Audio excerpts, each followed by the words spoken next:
Hey guys, thanks for stopping by.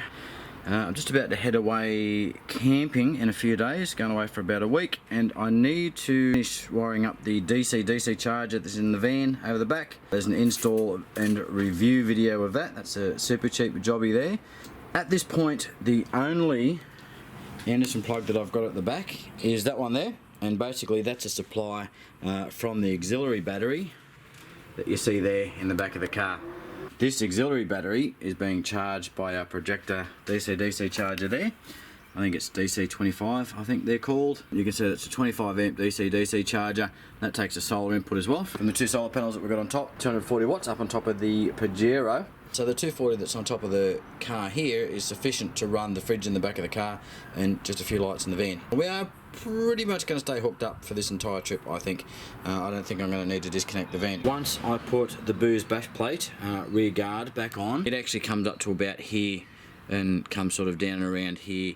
So this is about the only space that I've got to work with. What I'm going to do is actually double stack my Anderson plugs, something along those lines. That'll use vertical space instead of having to spread them out. This is your third row seat that you're looking at here. This is where that would normally sit if you have your third row seat, and if you've taken those out, I've got the auxiliary battery in there. You can see on the back of this there are a couple of grommets where you can actually take some wires in, and that's where we've gone in there. So this red wire here that you see is used for the additional reversing lights that I've put on. So they're taking a feed off our auxiliary battery rather than the main battery, so they just get triggered by a relay that's up in behind there somewhere, left-hand tail light. So when that comes on, that triggers the relay and then they get power from that auxiliary battery.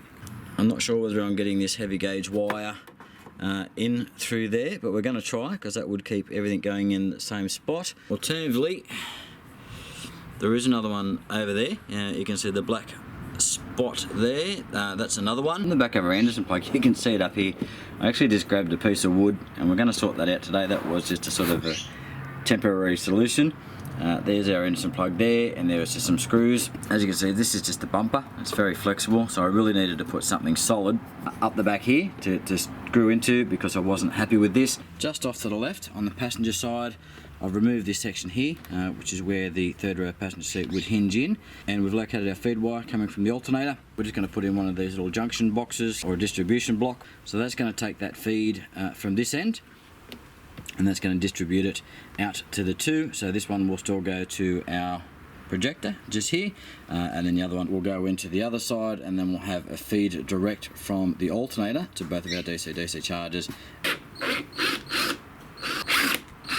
Here's our old trusty piece of wood that we're using. It's actually held up pretty good. I think it's probably been there for 12 months. So I don't think our bolts are actually going to fit through our Anderson plugs, and they are not.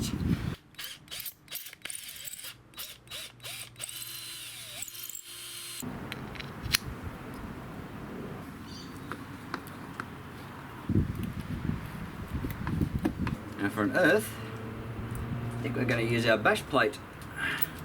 We're going to use our bash plate bolt. So that's going to go up there. That's going to obviously ground up to the chassis.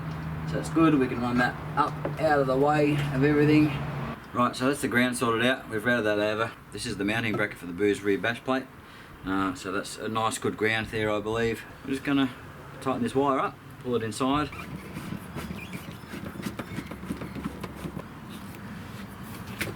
Now I am tempted to leave these cable ties on like this, because I've got a friend, Steve, VK2UD, absolutely shits into tears when you leave cable ties on like this, and he likes to go around to other people's cars and cut them off. And I'd love to send him a copy of this video and let him know that these are up under the car and he can't get to them and they haven't been cut off, but we're going to do it anyway. Just a consideration. Hi Steve. Adjust this grommet a little bit better. Now keep in mind, if you do this, that you are compromising the waterproofedness of your car and the vehicle, because you're opening up this hole here at the back, and you just need to be careful, because that is a sharp edge, so you do need to make sure that you've got that grommet in place, and that is protecting those wires for you. So the grommet back to normal there, so we've got a full seal. You're going to do water crossings or something along those lines, keep in mind this is no longer a perfect seal. And for anybody that's looking, Up under here, fuel tank is further here. This is your rear coil on the driver's side. There's a big space up under here if you want to put an air compressor. Again, if you're not doing water crossings or anything like that, and you want to stick an air compressor up under here, it's not going to be covered, but that would be an ideal spot. It is protected by the mud flaps here. Later on, I might actually look at putting something up in this space here. I think that's certainly wasted space. There's your well here where the third row seat goes in. This is where this wire comes up here. We are just going to route it along here with the other wires, up under there, around the back, and we're going to meet that junction box just there. Might just duck to the front and disconnect that from the main battery as well. And we've just got to disconnect this wire here, which is a nice thick one, and that runs to this U-Butte fuse block. There's an A&L fuse block, or a mini A&L fuse block that you can see here. I quite like the look of these. It's just tidied up everything that I've got going in here. The smallest fuse that I've got in there is a 30 amp, there's 30s and 60s. This is all for high current stuff. Previously, this thing looked a bit like an octopus because I had so many wires just coming off it. So that allowed me to take 4 of those off and then convert those into this thing here. So it's a much tidier setup that we've got here than I had previously, and it's enabled me to remove a whole bunch of wires that we've got down here as well. So connected to this, we've got some lights, we've got a DC charger, we've got the power amp for the stereo inside, and the Caravan electric brake system there as well. Let's crack that apart, take the base off, and then that piece will come out. So you can see there, the back screws here, under those bottom grub screws, and the ones at the front will undo these top ones. But there you go, that's our junction block. We're going to stick the plastic back around that. It's going to route now to both of our DC-DC chargers, the one just here in the car, the projector, and then the one in the Caravan, which is the super cheap 20 amp one. Okay, so that's all done at the back. We're just going to connect our battery back up, and then we'll get the multimeter out and go and do some testing. Just going to jump down here and just do a quick check. The multimeter's working today. It doesn't always do that. It's on its way out, so I've got to get a new one. Excellent. We've got 12.5. 12.5 is obviously coming from the starter battery. So I'm just going to fire that up, and because we need 12.8 back at the Caravan for that super cheap DC-DC charger to work. So we've got 12.5 there, so that's encouraging.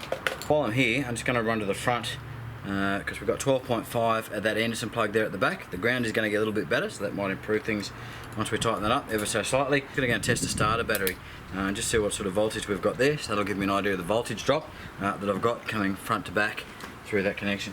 I've been back at the front, tested the battery, and I was getting 12.6, so I'm dropping 0.1 of a volt from front to back, which is pretty good. I'd expect to probably drop the same, probably coming from the back of the car into the DC-DC charger, so I think that's probably about 0.2 of a volt, or 200 millivolts from the front to the back to the Caravan, so that's good news, and that's running 6 gauge wire. Ground starter up, and then we'll retest this voltage down at the Anderson plug at the back there. You probably can't see that, but that's 13.9 volts, so we are going to have absolutely no issues getting the required 12.8 volts in the Caravan to that DC-DC charger there. Yeah, we'll get all this pinned up, we'll get our earth sorted out, get that tightened up, get that bash plate back on, we'll reverse up, walk up the Caravan, and see what happens. And to make sure we can still connect into that top one, and we can show you that both of these are going to work at the same time. There we go, that's both of those plugged in. So that's good news in that we've connected that up to the back of the car. As you can see, the DC-DC charger has not come on. So we're probably sitting at about the 12.5 that we were before. It's probably about the standing voltage of that starter battery. So we'll go and start the car, and we'll...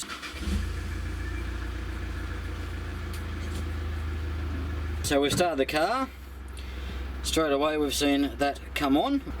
Now the battery has been charged, so it's been on the other charger. It's been on the 240 volt charger. And we can see straight away that's gone to a 13.7, which is just a float voltage, and it is showing this LED here which says fully charged, so that is why we're just seeing a float voltage over here, 13.74. So there's our DC-DC charger that's working as expected. I do have an install and a review video on that, you'll see that up above. So these are just off eBay. These are just little watt meters. They're about 15 bucks a pop. Have had a few people ask me about these, so I will put a link to these down below for eBay, where you can find these around about the $15 mark, give or take. These are super handy. You can put any sort of plug you want on it, whether it be the small Anderson plug plug, which these are the 30 amp, or you can put the 50 amp Anderson plugs on, or you can put ring terminals, whatever you want.